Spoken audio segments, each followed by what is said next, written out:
श्रीमद सच्चिदानंद सद्गुरु स्वामी स्वरूपानंद महाराज की जय।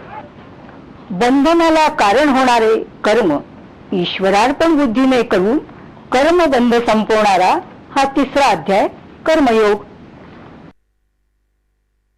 यापुढे कर्मयोग।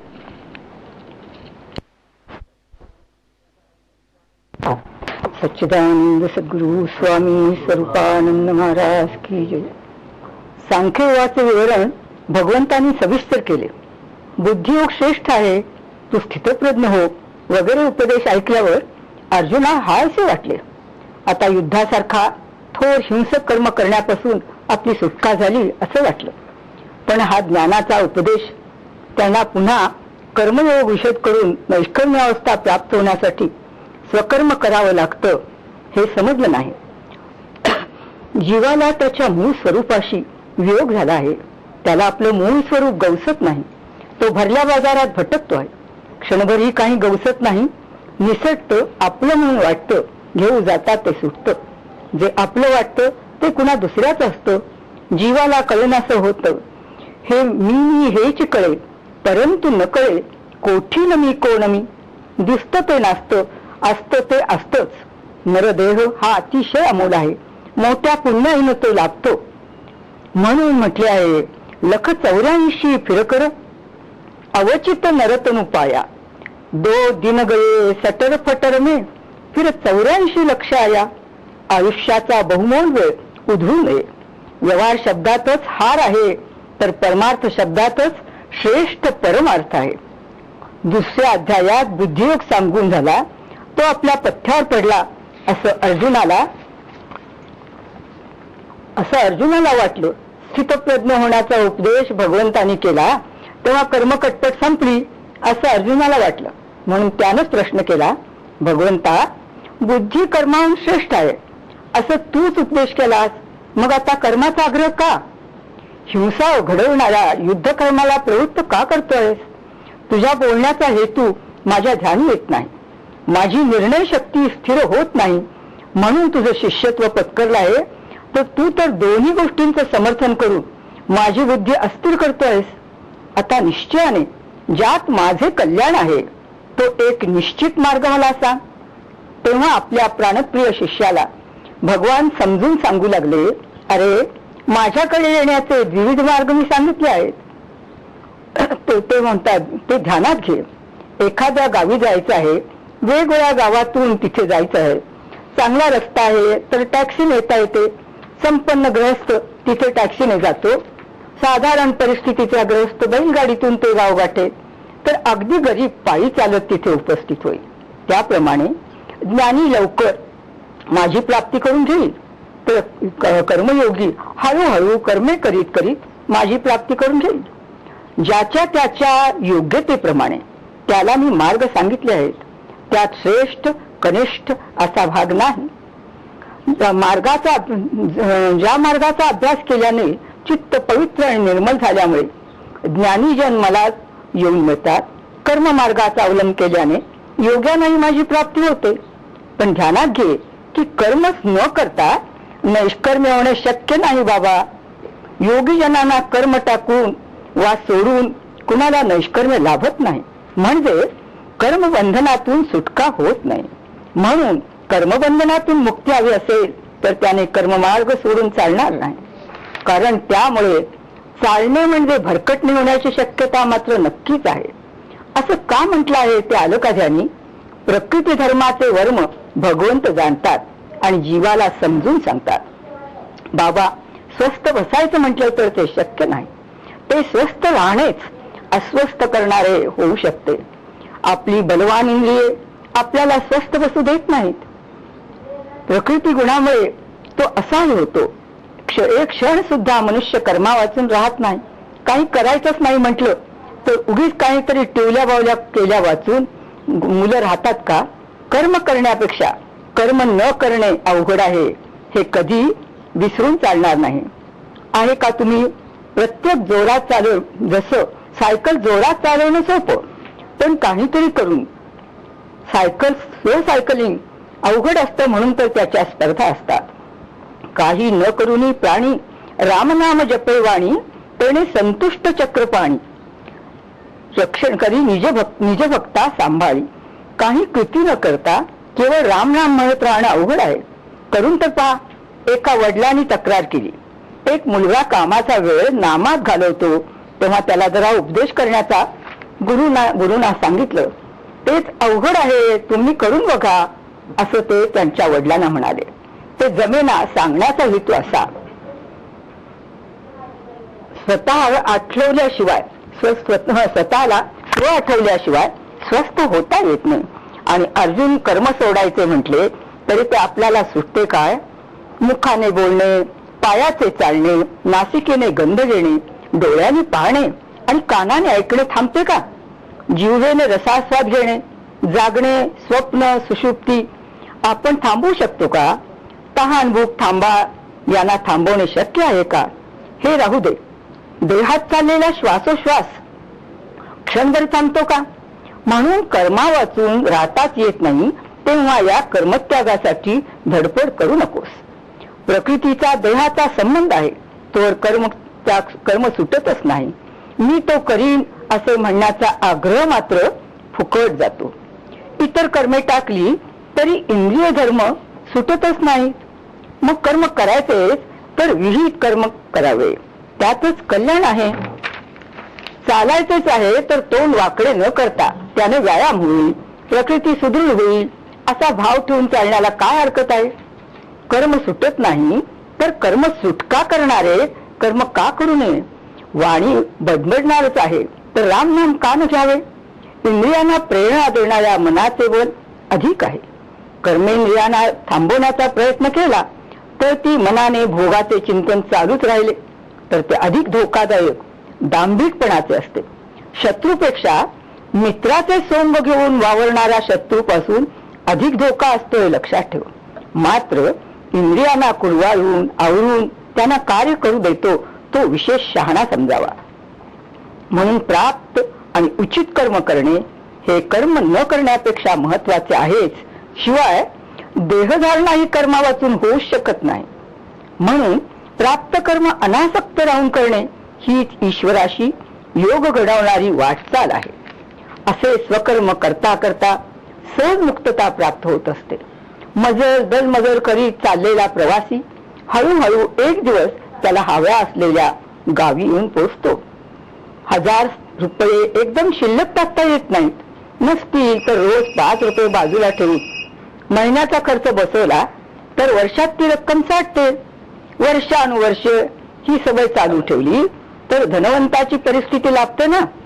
स्वकर्माची स्वीकृती म्हणजे एक यज्ञ कर्म आहे, महायज्ञ आहे. या यज्ञाने सहजतेने मोक्ष सुखाचा ठेवा प्राप्त होतो.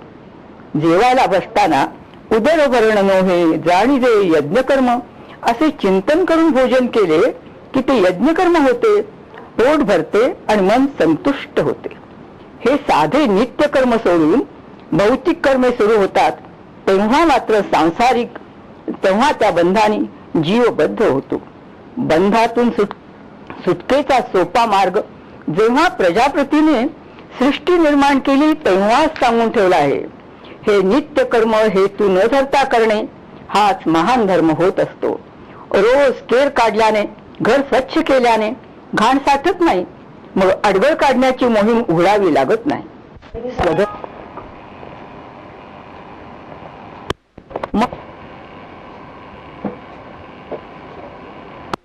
नसले तरी ते जीवन महान करते यात संशयच नाही. यासाठी नैमित्तिक व्रताचरणाचे कष्ट करावे लागत नाहीत.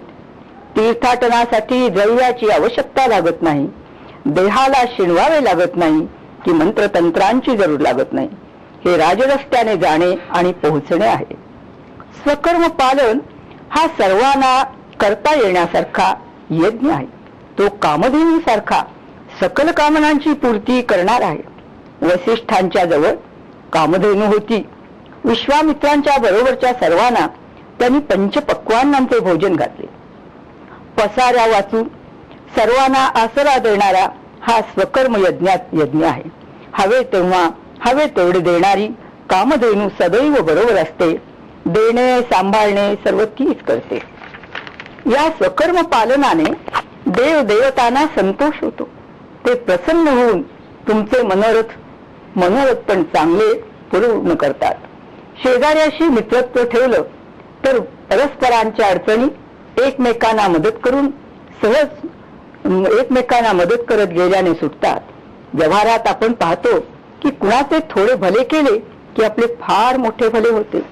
धान्याचे दाणे पेरले की शेतात धान्याची कणसे डोलू लागतात ना.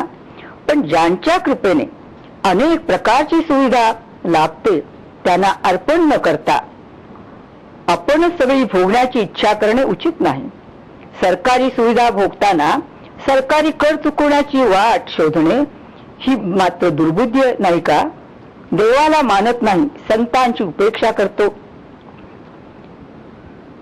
इतकेच नव्हे, आपल्या कुटुंब परिवारालाही संतोष न देता अतिथीला अन्न देत नाही.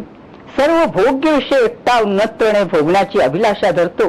त्याला काळपुरुष चोर समजून शासन करतो. त्यावेळी त्याची सुटका करायला कोण येणार? कर्माने केलेली ही शिक्षा त्याला हैराण करते. म्हणून वेळी जागृत राहून स्वधर्म पालन करणे उचित नाही का? हे सर्व प्रजापतीने सृष्टी निर्माण केली तेव्हा समजावून दिले होते.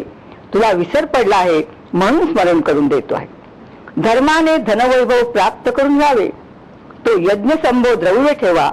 ईश्वराला अर्पण आहे असा भाव ठेवून सर्वासह त्याचा भोग घ्यावा. म्हणजे काय तर कामाचा आणि घामाचा पैसा मिळवावा. तोच खऱ्या कामाचा हे मात्र लक्षात ठेवावं. त्याचा स्वजन समाज यांच्यासह उपयोग करावा. काळा पैसा हा शब्दच पूर्वी नव्हता, त्यामुळे काळ दबकून होता. लुबाडणे आणि हडपणे म्हणजे ओकळे आणि मनाला अस्वस्थ करणे आहे, हे नित्य लक्षात ठेव. स्वकर्मसेवा रूप यज्ञात जे अन्न राहते शिल्लक राहते ते सर्व गणगोतासह भक्षण करून संतजन दोषमुक्त होतात. या अन्नाचा प्रभाव असा असतो की सर्व दुरितांचा म्हणजे पापाचा नाश होतो. पण स्वार्थी लोक केवळ आपल्यासाठी स्वादिष्टान्न भोजन करतात. इतरांना न देता फक्त आपणच सेवन करतात. ते जणू काही पापच भक्षण करतात. म्हणून ते पातकी होतात. ज्या अन्नामुळे ईश्वराला संतोष होतो, विश्वजीवन परमेशाला संतोष देणारे अन्न सामान्य असत नाही. ते अन्न ब्रह्मरूपच होते. अन्नाची उत्पत्ती पर्जन्यामुळे होते. अन्नापासून प्राण्यांची उत्पत्ती होते. यज्ञामुळे पर्जन्य, कर्मातून यज्ञाची संभूती. हे कर्म मायाच्छादित ब्रह्मापासून संभवते. आणि माया ब्रह्माचा उद्भव कशापासून होतो तर सर्वव्यापी अक्षर ब्रह्मापासून. माया ब्रह्म प्रकटते. म्हणून यज्ञात सर्वव्यापी ब्रह्म परिपूर्ण भरलेले असते. जसे बीजातून अंकुर, त्यातून रोप, त्यातून वृक्ष, त्याला फांद्या, त्याला पाने, फुले आणि फळे.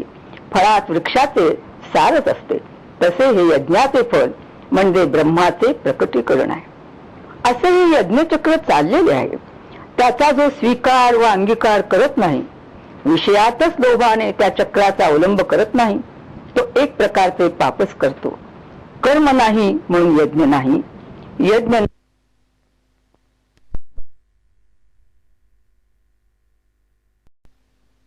कर्मच नाही म्हणून यज्ञ नाही. यज्ञ नाही म्हणून पर्जन्य नाही. पर्जन्य नाही म्हणून अन्न नाही. आणि अन्न नाही म्हणून प्राण्यांची उत्पत्ती नाही. हे पहा अर्जुना, देह घेतल्यावर कर्म करण्याची खंती करतात, लाज बाळगतात, कर्म त्रासदायक मानतात. ते खरोखर मंदमतीच असतात. मात्र कोणी महात्मा आत्मसुखातच रमल्यामुळे आत्मसंतुष्टच होतो, त्याला मात्र हा कर्माचा कायदा उरत नाही. देहात असून विदेही अवस्थेचे सुख त्याला मिळत असते, मग त्याला कर्तव्याचे नियम उरत नाही. त्याने कर्म केले किंवा राहिले तरी काही फरक पडत नाही. देहाचीच विस्मृती झाल्यामुळे अखंड आत्मानंदातच तो नांदत असतो. पण ही अवस्था सर्वांना प्राप्त होत नाही. तोपर्यंत कर्मसाधना माणसाने केलीच पाहिजे. म्हणून तू निष्काम वृत्ती ठेवून कर्तव्य केलेच पाहिजेस. अशा अलिप्त वृत्तीने कर्माचरण केल्यास कैवल्य म्हणजे मुक्ती, सुखदुःखातून सुटका प्राप्त होते. आणि दुसरे म्हणजे कारण म्हणजे जनकाधिक राजाने कर्म अलिप्त वृत्ती ठेवून नित्य केले. कारण काय? प्रजा राजाचेच अनुकरण करते. प्रजा सत्कर्मी व्हावी असे वाटत असे तर राजाने सत्कर्माचे पालन केलेच पाहिजे. वरिष्ठ जे करतात ते कनिष्ठ अनुसरतात. लाचलुचपत वरिष्ठ अधिकाऱ्यात नसती तर समाजात इतकी फोपावली असती का?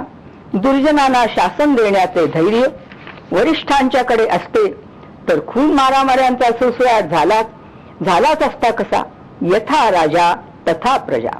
लोकांना अनुसरण्यासाठी तुला क्षत्रिय धर्माचे त्या कर्माचे पालन नको का करायला? अर्जुना, डोळस माणसाने आंधळ्याला हात धरून मार्गावरून नेले पाहिजे तसे अज्ञजनांना धर्म शब्दाने शिकवू नये तर तसे आचरण करून शिकवावे. म्हणून श्रेष्ठ व्यक्तींनी समाजाला वळण लावण्यासाठी नेहमीच चांगले हितकारक आचरण केले पाहिजे. व्यसनमुक्ती व्यसनात गुरफटलेले नेते घडवू शकतील काय? लाचलुचपतीने बरबटलेले अधिकारी लाचखोरी थांबवू शकतील? अर्जुना, मला काहीही मिळवायचे नाही तरी कसे मिळवावे, कसे वागावे हे कळण्यासाठी मी कर्मरत होऊन वागतो. मी आळस टाकून कर्म केले नाही तर माझेच अनुकरण लोक करतील. भगवंत सांगू लागले, मी कर्म करायचे सोडले तर समाजात संकर घडे आणि त्यांचा घात होईल. त्याला माझा कर्मत्यागच कारण घडे. फळाच्या अपेक्षाने अज्ञानी कार्य करीत असतात तर ज्ञानी लोकांनी लोकसंग्रहासाठी म्हणून कसली इच्छा नसली तर कसे राहिले पाहिजे, कर्माधारे त्यांना सन्मार्ग दाखवायला पाहिजे. या सामान्य समाजात आपला अलौकिकपणा मात्र प्रकट करू नये. यद्यद आचरती श्रेष्ठ तत्त देवे तरोजनाः. एक राजा घोड्यावरून चालला होता. त्यानं पाहिलं एक जख्ख म्हातारा शेतकरी आंब्याच्या झाडाचे रोप लावून खत घालत होता, पाणी देत होता. राजा हसून म्हणाला, आजोबा, या झाडाचे आंबे कधी खाणार तुम्ही? राजा आजोबांनी लावलेल्या झाडांचे आम्ही आंबे खाल्ले. आमच्या मुला नातवंडांना हे आंबे खायला मिळतील ना? करत राहा हा थोरल्या महाराजांचा आम्हा प्रजाजनांनी उपदेश होता. आपण मात्र काही असं प्रजेला सांगितलं नाही. राजाच्या ध्यानात आपली चूक आली. त्यानं राज्यात नवीन उद्योगधंदे निघाले, त्यांचे काम अर्धवट सोडले होते. त्याने नव्या जोमाने लोकजीवन सुधारण्याचे प्रयत्न जोरात सुरू केले. अर्जुना, सर्व जनांना एकाच मार्गाने कसे जाता येईल? आईचे स्तनपान करणाऱ्या मुलाला मधुर पक्वाने देऊन काय उपयोग होणार? आज्ञजनांना बुद्धियोगाचा उपदेश उपयोगी पडेल का? वेदांत निरासक्त होऊन कार्य करण्याचा उपदेश त्यांना एकदम पचणार तरी कसा? दूध चांगलं पण ते पचनशक्ती कमी असताना देऊन काय फायदा? त्यांना पचणारे हलके अन्न देऊन त्यांची पचनशक्ती वाढवली पाहिजे. कर्मात रंगलेल्या समाजाला सत्कर्माचे महिमान सांगून त्यांना चांगला हितकारक मार्ग दाखवताना प्रथम कर्म, मग सत्कर्म आणि मग नैष्कर्म्य पायरी पायरीने गच्ची गाठता येते. कर्म करू नका असा नारा उठू नये. संसार करता करता प्रवृत्ती कमी करत करत निवृत्ती, मग संन्यास. काम इच्छा दाबून संन्यास ईश्वर मार्गावर नेऊ शकेल का? सत्कर्माची स्तुती करून मनाला मात्र नैष्कर्म्याकडे वाटचाल करायची आहे याचे घडी घडी स्मरण ठेवावे. देहसंबंधामुळे कर्मे होतच राहतात, पण अहंकारामुळे मी करता हा भाव उद्भवतो.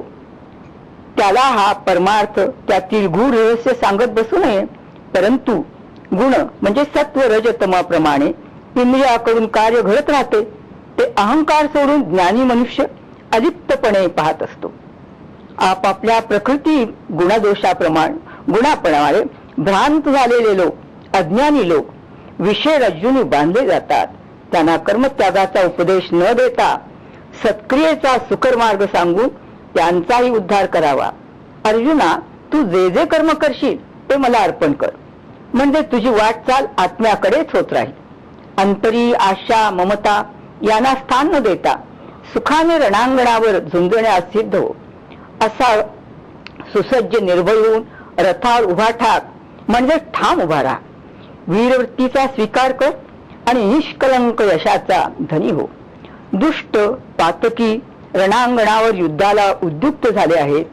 अशा पातकी लोकांचा भूमीला भार होतो, त्याचा संहार करूनच या वसुंधरेचा भार हलका करावा लागतो. मी सांगितल्याप्रमाणे निष्ठेने जर निर्मत्सर होऊन, निर्मत्सर शब्द लक्षात ठेव, हा मार्ग अनुसरशील तर कर्मपाशातून सहज मुक्त होता. डॉक्टरने औषध दिल्यावर त्यातले घटक कोणते ते रोग्याला माहीत नसले तरी डॉक्टरांच्यावर श्रद्धा ठेवून तो रोगमुक्त नाही का होत? उलट हा मार्ग कसा मुक्तीला हेतू होईल असे दोष काढून शंका घेऊन या मार्गाचे अनुसरण करत नाही ते अविचारी ज्ञानशून्य लोक मात्र नाश पावतात. विश्वेशाला सर्व वाटा ज्ञात असतात, माहीत असतात. जीवन कल्याणाच्या हेतूनेच, जीव कल्याणाच्या हेतूनेच तो जवळचा रस्ता सांगत असतो. ते न ऐकल्याने जीव जंजाळात सापडतो आणि सुखदुःखाचे गोते खातो. पतंग ज्याप्रमाणे दीपाळवर अविचाराने झडप घालतो आणि आपलं मरण स्वतःच ओढून घेतो, तसाच प्रकार जीवाचा होतो. विषय भोगण्याच्या इच्छेनं जीव धाव घेतो, पण विषयच त्याला भोगून जीर्ण शीर्ण करून टाकतात. विषयांचे रूप आकर्षक पण गुण मात्र विघातक आहे, म्हणून त्यांचे लाड करणे म्हणजे सर्पाशी खेळण्यासारखे घातक आहे. खेळता खेळता तो केव्हा घात करी त्याचा नेम नाही. म्हणून विचारी विवेकी मनुष्याने विषय दर्शनाने इंद्रियांना उद्दीपित करू नये. श्रीखंड पाहून जिभेला पाणी सुटलं, टीव्हीवरचा नाच जीवाला नाचवू लागतो, घुंगुरांचा नाद नादी लावतो. इंद्रियावर अंकुश ठेवून चित्त स्वस्थ ठेवण्याचा प्रयत्न करावा. विचारी व्यक्तीलाही प्रकृती धर्म असतात, हे जरा ढिलाई झाली की विचारी व्यक्तीला विकारी बनवतात. मनाने इंद्रियांना आवर घालायचा तर इंद्रियच मनाला ओढून घेतात. प्रकृती धर्माप्रमाणे त्यावेळी गोष्ट न कळत घडून जाते, म्हणून संत म्हणतात सदा सावधान. बऱ्या वाईटाचे अवधान ठेवून आचरण ठेव. इथे सर्व धोक्याच्या सूचना दिल्या आहेत. प्रकृती धर्माला होश होऊन त्याप्रमाणे वागतात त्यांना निग्रह करणे, संयम करणे शक्य होत नाही. प्रवाहपतितासारखा असहाय्य होऊन तो वाहतच जातो, किनारा सापडत नाही. पण लक्षात ठेव, नरदेहात येऊन नारायण पदवी घेता येते, त्याचा जीवाला विसर पडतो, मग संकटांची मालिका सुरू होते. हा नश्वर देह ईश्वर प्राप्तीसाठी आहे याचा विसर पडतो.